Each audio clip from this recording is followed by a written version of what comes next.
American boy. What's it like to grow up white, middle class, and male in the era of social media, school shootings, toxic masculinity, Me Too, and a divided country? Well, probably pretty shit, isn't it? This is the cover of Esquire magazine's March 2019 edition. And for some reason, anybody willing to hazard a guess, this pissed off a lot of people on Twitter. Enough that Twitter gave the event its own official Moments page. Esquire's latest cover features a male white teenager from Middle America. The choice has readers debating representation. I'm gonna hazard a guess here. The article in question is probably just about an average teenage guy living an average teenage life. Yeah, okay, after having read the article and come back to the video, that's literally all it is. The most it gets into politics is regarding how the kid in question doesn't get why never Trumpers are so hateful and vitriolic. The whole Esquire's readers are debating representation thing is code for SJWs on social media got mad that a mainstream article featured a white male who might actually have legitimate problems despite his whiteness and maleness. A cover story about a white American boy being afraid to speak up is not breaking me out of any sort of echo chamber. That's the face of the kid who has the loudest and most recognized voice in the country. No, the loudest and most recognized voice in the country is the social justice warrior right now. They're the overwhelming majority in entertainment, in academia, in journalism. Well, maybe a little bit less in journalism, since a good chunk of them are now all off learning to code, but you get my drift. Conservatives may hold office in the States, but radical lefties hold all the other reins of power. I'm actually, shaking with rage about this.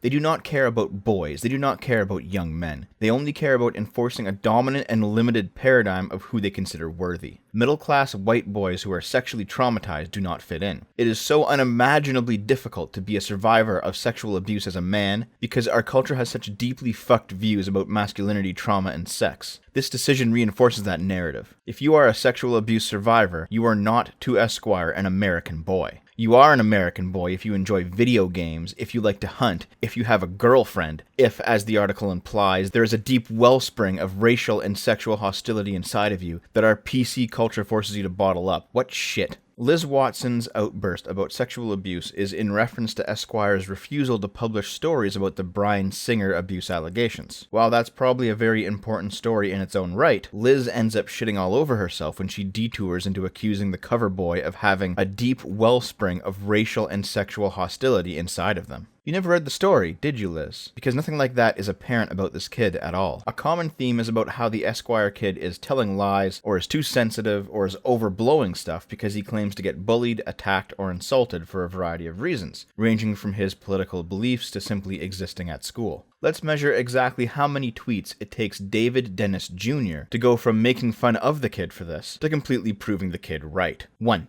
The opening to the Esquire piece is about him fighting a girl in high school and him and his mother talking about all the ways girls lie about getting beat up. 2. Everybody hates me because I support Trump. I couldn't debate anyone without being shut down and called names. Give me the goddamnedest break of all time. 3. Donald Trump has a 33% approval rating with teenagers, so putting a teenage Trump supporter on your shitty-ass magazine cover is not a typical American, Jesus Christ. 4. I gotta stop reading. In short, fuck that little racist dipshit. 4. It took him 4 tweets. Good job. When I woke up today, I thought, you know what I need more of? The straight white male perspective. Their unique and burdened perspective is not a lens I am forced to look at everything in our society through.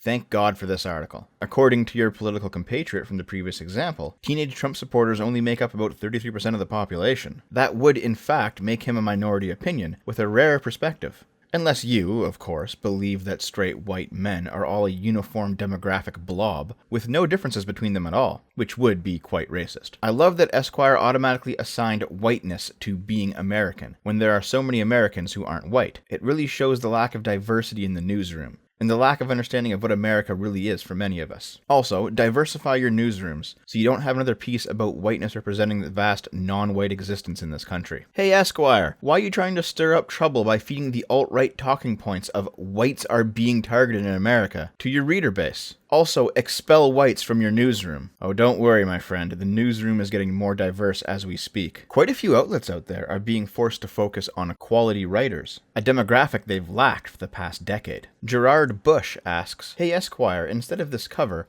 why not ask the question, why are young males the primary perpetrators of mass shootings in America? Turns out this clown didn't read the article because Esquire did ask that question. I don't know why it's always white males shooting up schools. And you know, neither do I, to be frank. But Gerard, I bet you're unwilling to ask some equally important questions, like why do black males commit the most violent crime? Or why do so many black children lack fathers? It's almost like racial hatred, rather than fixing problems or aiding suffering, is your primary motivation. And this is where we get to the core of the issue. It's not about Esquire or the article. It's not about whether or not white males can have problems in their life, or be oppressed by things unrelated to their whiteness or maleness, or even in the right circumstances, be oppressed by that whiteness or maleness that should be offering them privilege. And of course, the answer to all three of those things is in the affirmative. It's about this crab-in-the-pot mentality that Black Lives Matter and other left-leaning racial identitarians have adopted as a means to propel their ideology forward. For example, in relation to this event, Bridget Fetzi tweeted,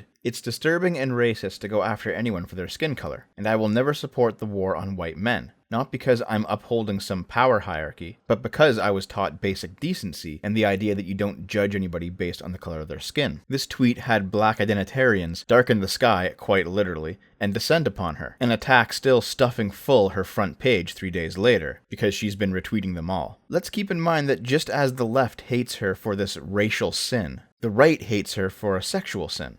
So really, what is she? The answer to that, at least on the radical left, is it doesn't matter. If you're not a social justice warrior, you're an alt-right Nazi. Oh, look who popped up in her replies. Akila, obviously. And here it is, the victimization.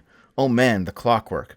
We get it. You think equality and demanding it is oppression. Boo-hoo. Thank you for becoming a prime example of my crab-in-the-pot mentality, Akila. Oh, shilling your book pre-order, eh? I guess your Sargon lawsuit isn't going so hot, is it? Let's read Akila's specific language. You think equality and demanding it is oppression. Parse out the first statement. You think equality is oppression. This is something that would describe only far-rightists. Legitimately far-right people, not the SJW caricature of them. However, the second statement, you think demanding equality is oppression, is a blanket statement that, when taken to its logical conclusion, is quite troubling. As much as nameless American politicians love to stuff freedom and equality into the same talking point, they're diametrically opposed values. The more freedom a society has, the more unequal members of that society will be, as differences in talent, skill, education, work ethic, and efficiency begin to make their influences felt. The more equal a society is, the less free it will be, because various rewards have to be redistributed from people who generate more of them down to the people who generate less of them. When you're demanding equality, Akila, you're not saying, hey, fellow black people, we can go out into the world and earn what we want. You're saying, hey, fellow black people, we should be getting what this other person has too, and somebody needs to give it to us. This is why over time, black activism shifted away from agitating for freedom to agitating for equality, because of black America's crab-in-the-pot mentality. Charles Barkley is quoted as saying, "We as black people, we are never going to be successful. Not because of you white people, but because of other black people. It's a dirty, dark secret. You know, when there are young black kids doing well in school, the loser kids tell them, oh, you're acting white. For some reason, we are brainwashed to think if you're not a thug or an idiot, you're not black enough. I understand why America's black community is so invested in maintaining its uniqueness. Keeping a divide between blacks and whites created a separate subculture that presumably provided American slaves a source of strength to survive that brutal time. And I'm also not surprised that, now that slavery is gone, now that voting rights are secured, now that segregation is legally abolished, the positioning of black subculture as being directly and confrontationally anti-white is now causing more harm than good. It may have been a useful survival mechanism generations ago, but it's now the main reason why we have to ask such uncomfortable questions, as why is the black crime rate so high? Because if living peacefully, if supporting your family, if going to school is acting white, there's going to be a strong cultural impetus to not behave in that way. If today's black Americans believe that success is whiteness, then failure is going to be blackness. And they would rather revel in their own failure and do the best to ensure that those around them also participate, instead of improve their lives. And the most insidious part of it all is how social justice facilitates this self-oppression. White SJWs in academia, in journalism, in entertainment, have readily accepted that I'm white so I can't possibly comprehend this issue with my oppressive white brain, and have devolved into parroting talking points. Black SJWs in academia, journalism, and entertainment, meanwhile, know that this is all a fucking scam, but maintaining their own incomes and supply lines necessitates oppressing the less privileged members of their own race. For as much as they clamor about equality and righting past wrongs and racial injustice, they need white people on top as oppressors, and they need black people on the bottom as victims. Anything that might expose this dichotomy as nothing more than the fantasy they've crafted is a threat to their pocketbooks. Almost every black-related cultural phenomenon in recent years can be explained by this pyramid scheme. From the Black Lives Matter movement and its hundreds of scandals, to differences in behavior between Black Panther's black characters and the black people who worship that movie, to the incredibly stupid habit of Twitter to misrecognize face paint or coal miner's dust as racist blackface, to using brown-skinned emojis or GIFs of black people reacting to events as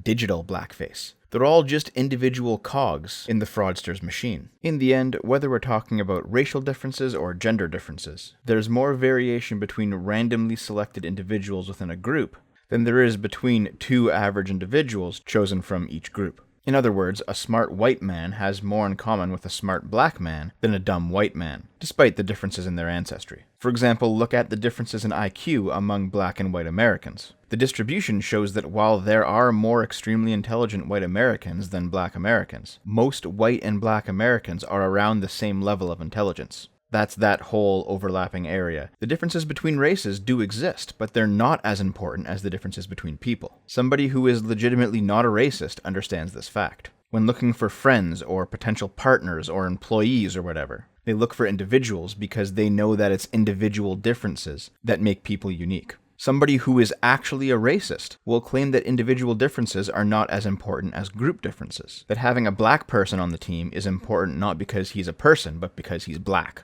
And that black perspective granted to him by virtue of his skin color is more important than anything he is or could be as a human being. We've already outright rejected this way of ordering society. Bringing it back with a fresh coat of paint shows that social justice warriors are just as morally bankrupt as the white supremacists that they like to pretend everybody else is. Black SJWs exploit the poor among their own people for revenue and relevance, and white SJWs are kept in line through ideological posturing. This is why the Esquire article had to be dogpiled. This is why, when centrists or liberals point out inconsistencies, they're labeled as Nazis or alt-right. This is why toxic masculinity or toxic whiteness is a thing, but if you were to say that toxic blackness is the system plaguing America's black community, you would be a hideous racist. This is why today's racial activists would have preferred Jesse Owens pitch a fit and boycott the 1936 Olympics, rather than attend and shove his gold medal in Hitler's stupid face. This is why the police would rather let go of non-white criminals, instead of being slandered as racists for making legitimate arrests. Whenever a social justice warrior clamors for victim status based on their race, they show themselves to be the racists that they actually are.